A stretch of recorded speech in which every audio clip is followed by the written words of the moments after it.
തെരഞ്ഞെടുപ്പ് ഫലം വരാൻ ഒരാഴ്ച ബാക്കി നിൽക്കെ മുഖ്യമന്ത്രി സ്ഥാനത്തേക്ക് ഘടകകക്ഷികളുടെ പിന്തുണയാർജിക്കാൻ കോൺഗ്രസിൽ നീക്കം.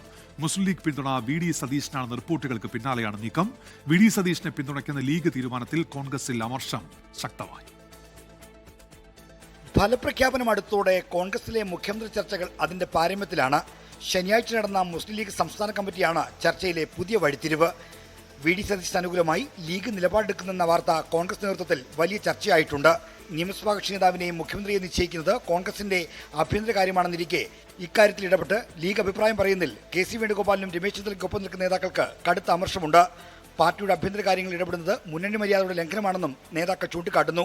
ലീഗ് നിലപാട് പുറത്തു വന്നതോടെ മുഖ്യമന്ത്രി സ്ഥാനാർത്ഥികളായ നേതാക്കൾ ഘടകകക്ഷികളെ പിന്തുണ നേടാൻ ശ്രമം തുടങ്ങിയിട്ടുണ്ട്.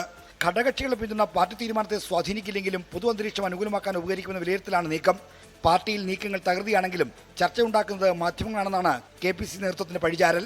കോൺഗ്രസിൽ ആരെന്ന് തീരുമാനിക്കാനുള്ള ശരിയായ നടപടിക്രമങ്ങളുണ്ട്. അത് പാലിച്ച് തെരഞ്ഞെടുപ്പ് റിസൾട്ടിന് ശേഷം അഖിലേന്ത്യാ കോൺഗ്രസ് കമ്മിറ്റിയുടെ നേതൃത്വത്തിൽ ആ തീരുമാനം ജനങ്ങളെ അറിയിക്കും. ആ തീരുമാനം മുഴുവൻ കോൺഗ്രസ്സുകാരും അംഗീകരിക്കും, ജനങ്ങളും അംഗീകരിക്കും, മാധ്യമങ്ങളും അംഗീകരിക്കണമെന്ന് പ്രത്യേകമായിട്ട് അഭ്യർത്ഥിക്കുന്നു. രമേശ് ചെന്നിത്തലയുടെ പ്രവർത്തന പാരമ്പര്യം വിവരിച്ചുകൊണ്ട് ഇംഗ്ലീഷ് ദിനപത്രത്തിൽ പരസ്യം വന്നതും കോൺഗ്രസിൽ ചർച്ചയാണ്. ഒഴിവുകാലത്ത് കുറച്ച് ജനങ്ങൾക്കൊരു എന്താ പറയേണ്ട ഒരു മൂഡ് ഔട്ട് ആവാൻ പാടില്ലല്ലോ.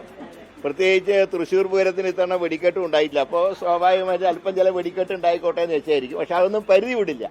വോട്ടെണ്ണൽ അടുത്തോടെ മുഖ്യമന്ത്രി നിശ്ചയിക്കുന്നതിൽ സമവായം ഉണ്ടാക്കാനുള്ള നീക്കങ്ങളും കോൺഗ്രസിൽ നടക്കുന്നുണ്ട്. 24 തിരുവനന്തപുരം.